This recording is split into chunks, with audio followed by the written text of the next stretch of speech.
Welcome to the Rose Rehash. I'm Jared Freid. Every Monday night after The Bachelor, I recap the show, I go over some awards, and then I take your audience questions. And listen, people, tonight was the final episode of The Bachelor this season. I want to thank you guys for being a part of this season. Thank you for watching the Rose Rehash every week. If you're not subscribed, subscribe to the channel, share, like, hit that like button, comment. And if you have a question for the end of the tonight's show, tag me at Jared Freid and we'll answer it at the end of the show. And also, I got some merch for you. Shop.jaredfreid.com. I got the Mumsy Onesie from last season, and I have a Meet Me at the Shit Talking Window t-shirt. So if you had fun with this season's Shit Talking Window thing, go to shop.jaredfreid.com, shop.jaredfreid.com. Go pick up your Meet Me at the Shit Talking Window or get a Mumsy Onesie for the baby in your life. Listen, the finale had so much going on. Let's get right to it. Let's recap the show. We start tonight's episode.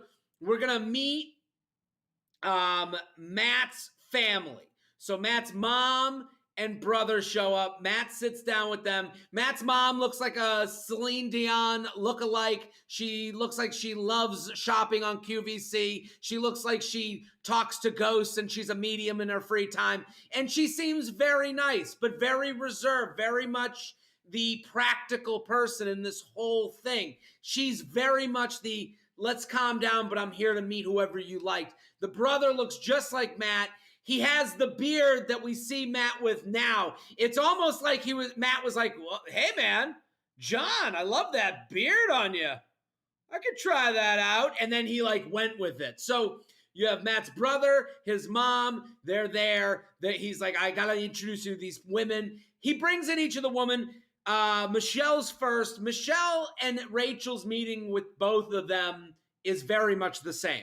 Michelle comes on. The main theme of hers was, I'm from this very, put together family. I'm from a very, I guess you would say, I have the centralized family that Matt likes to hang out with. And there's a very touching moment where Matt's mom is saying, well, he didn't have that growing up. And Michelle says, no, I love him for not having it. He's the person. Because of that, he's the person today that I fell in love with. So that's the central theme of Michelle's meeting. Then Rachel's meeting. The central theme is basically Matt prayed to everyone. And that's when I knew we had a connection through God. And you could tell that speaks to Matt's mom. That's when mom kind of loses it. You can see Rachel has a leg in this race. She's and the mom comes away with it like, you got two very special women. Matt meets with his mom and his brother, and he's like, what do you guys think? And at this point, the mom is very much the realistic person who's had a hard time in the past. She literally said, love is not the be all end all. And it hits Matt like a ton of bricks. He's like, oh, well, what? I'm here to get it kind of felt like Matt had been trying to get what he felt his mom wanted all along. And then his mom came in and was like, listen, life's pretty good. I just want you to be happy. I don't want you to rush into anything. And he's like, whoa, I don't have to rush into this. And that's kind of where we see Matt's thinking. Matt kind of gets rocked by this, where it's like, oh, I do have the freedom to not get engaged. And as I've said many times on this show, I don't think Matt was looking to get engaged at all. I think Matt was looking for outs. I think Matt was looking to settle into his first relationship. If you think back, he's been in one relationship that was 4 months. I don't think he was going from a 4-monther when he looked a woman in the face and he was like, hey, I guess we're not working out, to let's get engaged. So I think he kind of found his talking points where it was like, oh, well, mom, made me think about love a little differently, and how, you don't just have to get engaged because you've fallen in love. So Matt walks away from this and he's very confused. He goes to Chris Harrison for advice. Chris Harrison shows up and he's like, I heard you want to talk to me. Matt opens up. He's like, listen, I don't know what to do. My mom is talking about love and saying it's not the most important thing, and you got to work on it, and I need the time, and I don't know if an engagement is coming. And Chris is like, yeah, Yeah, that's a lot to unpack. And it's like when someone says that's a lot to unpack, that means you have no answers at all. What are you doing here, Chris? If you can't talk Matt through this when you've seen 40 seasons, and what you find out is that Chris is animatronic. Matt kind of looks to lean on Chris as like a human being, as like the usher for love, but he's really just the ticket taker. He's really just like, yeah, come on, another bachelor through the gate, another bachelorette through the gate. He doesn't help him at all. It was a realization for me too, like just how much the host is just the host. And Matt kind of looks to the host as like, hey, you've seen 40 seasons of this. Does this look like a couple that should really move on? Do I look like that person? And he goes, yeah, that's a lot to unpack. So we go on, and Matt says he's going to go on another date with both of the women. He takes Michelle, and this is kind of weird to me. You're going to go, you basically introduce her to your parents. You introduce Michelle and Rachel to your mom and brother, your family, your go-tos, and then you're like, I'm not sure. Let's do another date. And it's like, what? What are you gonna learn now? You're gonna go on this date and you're gonna be like, he brings Michelle to a rooftop of the Nemacolin, and he's like, let's propel down the side of the Nemacolin. If you can pass this journey, then you'll maybe get my engagement. And it's like, what? This is insane. Like at this point, if you don't have the answer, belaying down the side of a building isn't gonna give it to you. So they do this like kind of worked out date that like doesn't feel like it feels like a space holder. They get done with a date. They have a nice time out in the parking lot or something, eating, at a table that they just took belayed down to. And now they're going to go meet up in her suite or something. They're going to go meet up, and she lights a candle. Matt comes up there, and and then Michelle gives him a jersey that she made. One of the most thoughtful gifts I've seen on this show, where she basically like makes a jersey with Mr. and Mrs. James on the back, and hey, we're on the same team. It's symbolism, it's love, it's beautiful. And Matt James is like, I can't get there. I can't get there with you. It would be a lie if we kept going. And he leaves, and that's it. Michelle's crying, Matt's crying, and now he's left outside of the Nemacolin. And here comes Chris again. He's like, hey, man, that was really brutal. And he's like, yeah, man, what do I do? And Chris, again, has no answers, can't help him. And that is kind of a lesson for life. Nobody's going to push you into these things because no one wants to be responsible. Chris Harrison doesn't want you going, well, Chris told me I should marry her. And then it just blew up in my face. He's going to go, so everyone kind of steps away. It's a symbol. So now Matt lets Chris know that he's just not sure. He has Chris deliver the news to Rachel. Rachel opens the door. She's like, hi, what are you doing here? He's like, hold your horses, lady. There's going to be no date. Matt's got to do some thinking. And then Rachel's just left in her hotel room alone. And that's going to be a tough time. You're in your hotel room alone. No cell phone, no TV. They're just like, okay, the love of your life doesn't want to see you. Have fun with your thoughts. And it's like, really? Give her a magazine or something from a year ago. Let her read something. So Chris walks away from Rachel after he cancels the date. And then Matt is left to think. During his time of thinking, Neil Lane shows up. Now, if you're not familiar with the show, Neil Lane is the guy who puts the engagement ring together. It's a huge opportunity for Neil Lane to promote his engagement ring line. And it's like, this didn't need to happen. Matt has already said, I'm not going to do an engagement. He's made it pretty clear. And then Neil Lane's like, hey, well, why don't you check him out anyways? And then Matt has to sit there acting like he's a sample lady at Costco, like, maybe I will take the emerald cut. Oh, maybe, this is nice. He's like, and then at one point, Matt's like, can I touch the ring? And Neil's like, yeah, go ahead, touch it. And it's like, what are we doing here? Why is Neil Lane here? Why is Matt even looking at rings? Matt could hypothetically not look at another engagement ring for 10 years, and it would be completely normal. So it's kind of abnormal for him to be even looking at these rings. And then he gets a ring. He's just holding it. And he kind of is holding it in a way that he's like, it felt like he knew. It's like when a little baby holds a beer. You're just like, Is this, should I be doing this? Is this wrong? So now Neil Lane leaves and Matt sends Rachel a note.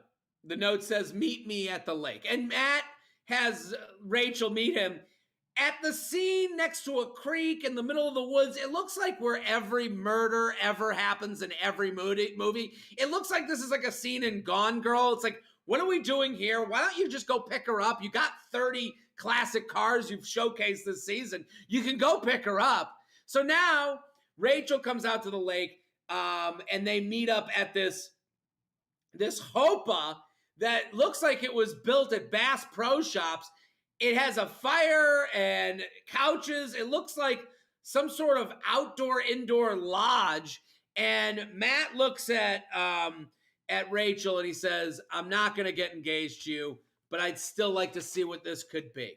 And it's like, you know, Rachel looks excited no matter what. She's like, well, okay, I got the final rose. I guess you won the game show aspect of this. But Rachel kind of has the face of every person that's like wanted a relationship. And the person's like, yeah, let's be exclusive, but no label. We'll be exclusive, but not boyfriend, girlfriend, which means nothing. That means a relationship. But it's like, you kind of got what you wanted. You got the rose, but not the ring. It just felt like, you know, and she's like, oh, this is great. And it's like, how happy could you be? How could this ever go the way you want it to go? Listen, an engagement could be a 2-year engagement while you get to know each other, but I understand why you didn't do it. I understand the thought process. I do think Matt gets to, you know, at that moment, gets what he wants out of the show. He shows that he can commit, but he doesn't enter into engagement where he makes promises he thinks he might not be able to keep. So now we go to after the rose, and we have Emmanuel Acho dressed in a great-looking coat with a turtleneck, the turtleneck almost showing solidarity with Matt James, and he brings on Michelle. Michelle comes on first, and she's like, I wanted closure, and I never got it. The magic words, closure. Every person wants closure, but I never understand what they want to hear. Matt comes on and is like, you're amazing, you're wonderful, I'm sorry for hurting you. He doesn't give any closure that, there's no explanation. It's not like he looked at her and was like, listen, here's 6 things I chose Rachel over you for. Like, he doesn't give her any closure at all, but then she goes, I'm very happy with that closure. It just feels like anytime someone asks for closure, it's for an extra meeting to make sure they really want to dump them. And she's like, you didn't even give me those extra 2 minutes. And Rachel does say, she's like, I didn't need the extra 2 minutes, you know, to ask you back. And it's like, then what were you going to get? Him telling you that he's an awful person because he couldn't get there with you? So we move on from Rachel. Now Matt is sitting there, and Matt lets us know that he's broken up with Rachel based on all the things that came out. He was going to take a step back while she does the work. Okay, now Rachel comes out. Rachel sits with Matt. It's a very tough conversation. It seems to be more quiet than conversation. They just don't know what to say to each other. It feels like everything has been said. Emmanuel Acho does a great job. He asks all the difficult questions of both sides of both Rachel and Matt. It felt constructive to me. It felt like Emmanuel held a conversation that Chris could have never had. And, you know, we move on to bringing on the next, and it's a little awkward at the end. They're just sitting there kind of just staring off. And then Emmanuel's like, and let's find out who the next Bachelorette is. And he brings out Michelle and Katie, and he announces that they are the next 2 Bachelorettes. They won't be together on a season, but they will have the next 2 seasons, which does change the nature of the next Bachelor. Because now, if you're a woman going on the next Bachelor, there's very little chance that you're going to be the next Bachelorette, if there's even Paradise anymore. So there are people going on the show for reasons that are not to get married. And they're to find an audience, to be the next Bachelorette. So you have to wonder, does that change who wants to come on the show? We will find out. That's our episode. Let's give out some awards.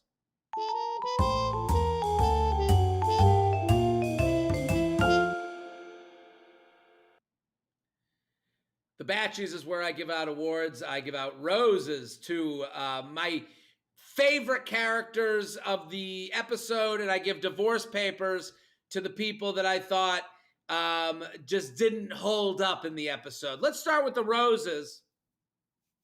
My first rose goes to Michelle. I think Michelle comes out of this show amazing. I mean, yes, she got dumped by someone she loved, but now she is going to be a bachelorette, and she gets a season to really wait it out and kind of have the time to like work her way towards being the bachelorette. She can basically be like it's like the run up to being an elected official. It's like before you take office, she gets all the fun of going on the interview tours and getting to meet all the people and doing that parade float walk while Katie has to jump into a season. Good for Michelle. The next rose goes to Emmanuel Acho. I thought he killed it. I thought he was great. I thought he asked all the right questions. I thought he gave a tone that, walked a tight wire, because if you notice, after the rose ceremony, all the music was super serious. It was like dun dun dun at every turn, and Emmanuel kind of allowed it to be a nicer conversation, and he kind of walked us through it in a nicer way, and I thought it was really great. And he asked questions only he could ask. The last rose goes to Matt James. Matt James gets out of this show exactly what he wanted out of this show. He got to go on. He got to be the guy every woman wants to be with. He got to show he could commit. And then he got out of, kind of the relationship. And he looks and he goes, yeah, you're not for me. And now we look at him and we go, Matt James, we hope only the best for you. I think it's hard. When you're the Bachelor, you can disappoint a lot of the audience. And to me, Matt James disappointed nobody. He looks great. He sounds great. He, everything was tough at the end. You would say he lost someone and he had to go through a lot of tough times. I'm sure he even said it was very tough.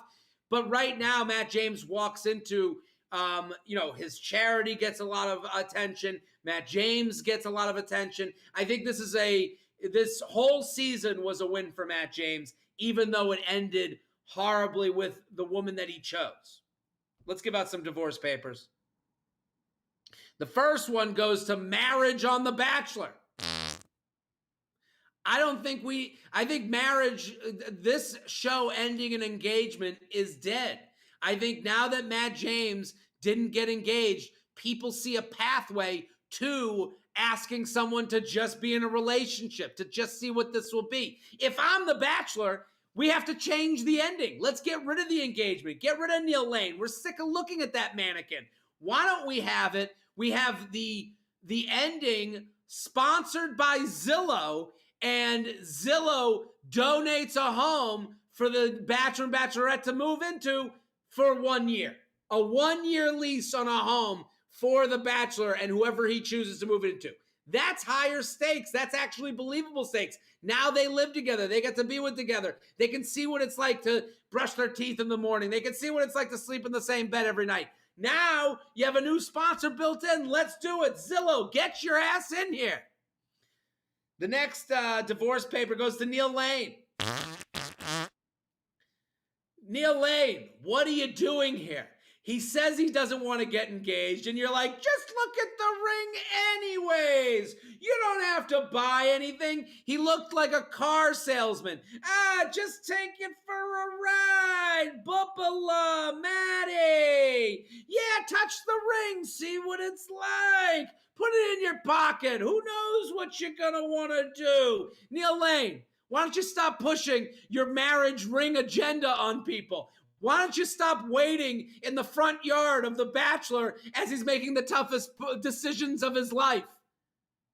The last divorce paper goes to Romance.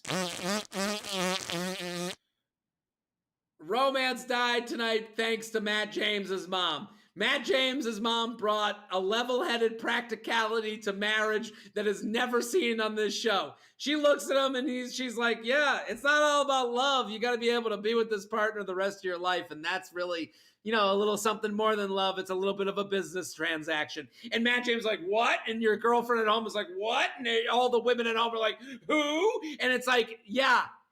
Matt James's mom didn't serve you a Cinderella story or a Disney romance. She served you reality. And that's why romance is dead on The Bachelor. Let's go to your questions. What do you think would have happened if his mom didn't say anything to make him doubt everything?